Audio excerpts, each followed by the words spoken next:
Preciso ampliar más este tema. Vamos al balance de la situación laboral que tiene nuestro país en este 2023 y para hablar sobre ello sumemos a la conversación a Rolando Silva Briceño, y quien es integrante de la Comisión Técnica de Seguridad Social del Colegio de Contadores Públicos de México. Muchas gracias por estar aquí y empezando justamente, Rolando, con lo que es esta sola propuesta, el tema de la jornada laboral, una reducción. ¿Qué podemos decir al respecto? Porque suena interesante, es hasta atractivo, porque también traería cosas positivas para la vida del trabajador, pero ¿se ve que de verdad traería muchos beneficios o hace falta un análisis más serio para después darle para adelante en esta reforma? Muy bien, Francisco, te saludo con mucho gusto y agradecemos siempre los espacios. Cuando hablamos de temas laborales, sobre todo de incrementar los derechos, las prestaciones, la calidad de vida, hay dos realidades. Uno, no podemos estar peleados con esto. La característica de estos derechos es que es progresivo, tendrán que ir de menos a más comparados con países con economías similares. Incluso en esas circunstancias podríamos decir que nuestro sector trabajador está en desventaja. O sea, esto hace falta, ¿no? Creo que el análisis ya está hecho. Sin embargo, son muchos los temas que se han ido acumulando para el empresario. Sí o sí se van a generar fuentes de empleo dentro de la formalidad por la expectativa a ganar dinero.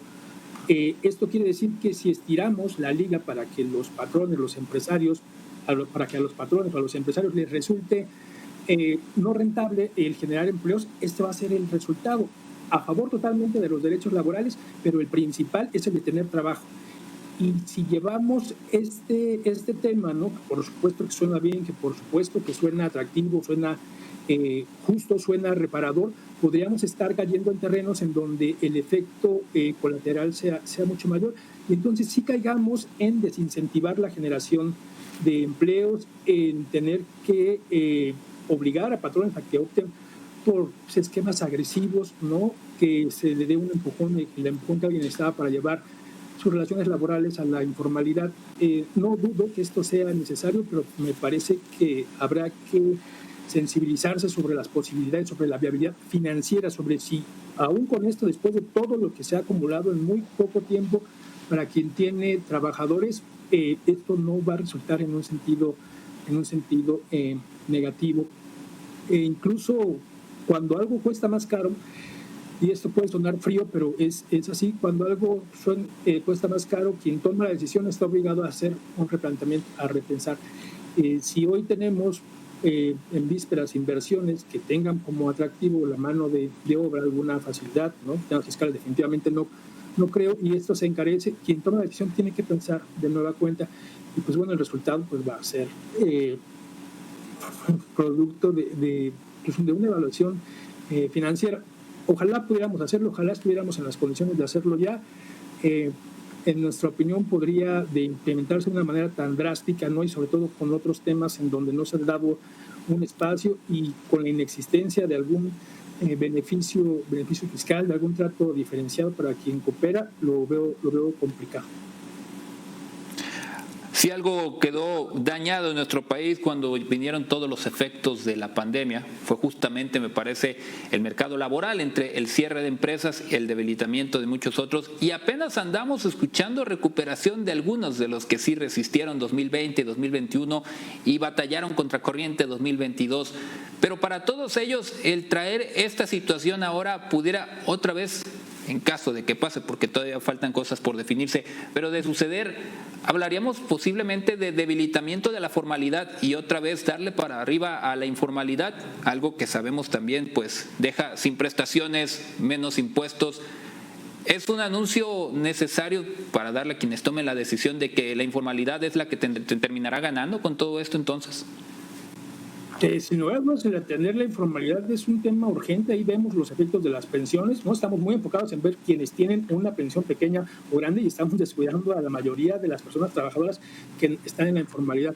Por supuesto que un encarecimiento de este tipo va a empujar no solo a la informalidad, sino a la inexistencia, a la desaparición de algunos negocios. Consideremos, Francisco, que en México la conformación de los patrones, pensemos así a números muy a grosso modo, hay 1 millón de patrones registrados en el Seguro Social, el 95% tienen menos de 50 empleados. La mayoría de los patrones son microempresas con menos de 10 trabajadores. con un número muy importante de empresas con 2, con 3 trabajadores. Si hablamos de que el patrón tendrá que abstenerse de contar con el servicio o que esto se encarecería, difícilmente va a generar una fuente de empleo más en este tipo de casos. Si hablamos de empresas de miles de trabajadores, que son las menos, seguramente va a tener el efecto que se estaría esperando que se plantee en la iniciativa. Si volteamos a ver la realidad del país, en donde los empresarios con trabajos logran librar una nómina, podríamos llevar a algunos, sin ser exagerado, a tener que entregar las llaves.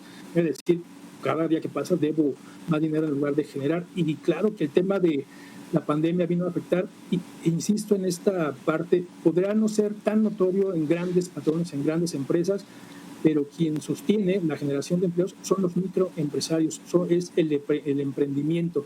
Claro que tendrá este efecto, se estaría motivando la informalidad, se estarían dando argumentos, ¿no?, para quien está haciendo una evaluación y generando pues, desinterés por el otro lado de hacer las cosas bien, ¿no? El reducir las jornadas laborales no es algo que haya nacido en nuestro país, es decir, esto ya lo hemos venido escuchando que sucede y se ha estado probando sus resultados en otros países, que claro, algunos son de los considerados del primer mundo. Aplicarse en México es posible, pero de ser posible, ¿qué herramientas o mecanismos habría que incluirle para que sea atractivo y sobre todo benéfico para las empresas? ¿Sí hay una forma de que esto pueda ser efectivo para nuestro país? Sí, habrá muchos tipos de empresas. Aquí sí mencionar que en muchos países tenemos jornadas como las que se está aspirando. En muchas empresas de México, por ejemplo, empresas que no tienen atención al público en general, es muy frecuente que se descanse sábado y domingo, que es de lo que va la modificación que tiene cierto avance legislativo. Del tema de las horas, ¿no?, de las 48, 40, aún está por discutirse. Estamos hablando de que el sábado, ¿no?, en términos generales, no se trabaje. Habrá quien lo pase, ¿no?, sin pena ni gloria, quien esté funcionando de esta manera, pero quien dé atención al público, y justo es el segmento más golpeado, ¿no?, el entretenimiento, el servicio de la industria turística, los restaurantes, el comercio, las plazas, sí que tendrían un impacto económico negativo. La máxima, como el espíritu de esta modificación en donde se ha implementado, en donde se ha ido avanzando, es tener menos horas, o sea, menos tiempo de trabajo, pero mantener la misma productividad o incluso incrementarla. Y en México difícilmente tenemos pues un indicador sobre productividad. O sea, no estamos tan casados con estas mediciones.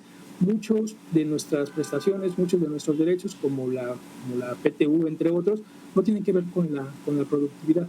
No hay una motivación ni fiscal ni de ningún tipo para que el patrón premie la productividad. Pues si no tengo algo medido, difícilmente lo voy a poder mejorar.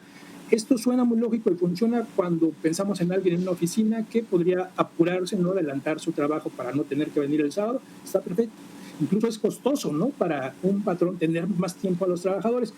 Pero cuando hablamos de trabajo a destajo, cuando hablamos de procesos productivos, cuando hablamos de agricultura, de ganadería, del resto de estos temas y sobre todo del comercio y la atención al público en general, sí estamos hablando de una recomposición de todo el esquema. Solamente pensemos en las maquiladoras, ¿no?, en las maquiladoras que son de las fuentes principales de empleo del país, y en las ciudades de todo el tema de comercio y de atención turística, por ejemplo.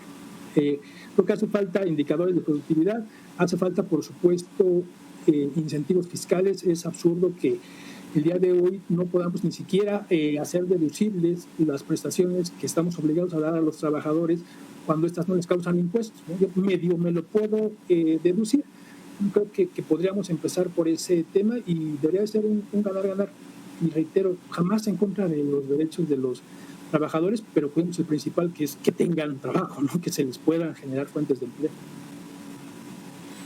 Algo que seguiremos nosotros aquí esperando para conocer el avance, pero sobre todo esperando que nos pueda acompañar Rolando en próximos espacios y seguir tocando este tema, porque sí, las perspectivas son las necesarias para que podamos, uno, entenderlo, saber por qué, por un lado, suena atractivo, pero podría tener otro tipo de efectos tal vez no tan buenos para la economía misma de nuestro país. Muchísimas gracias por habernos acompañado esta mañana aquí en Mega Noticias Informa. Un gusto, muchas gracias. Gracias.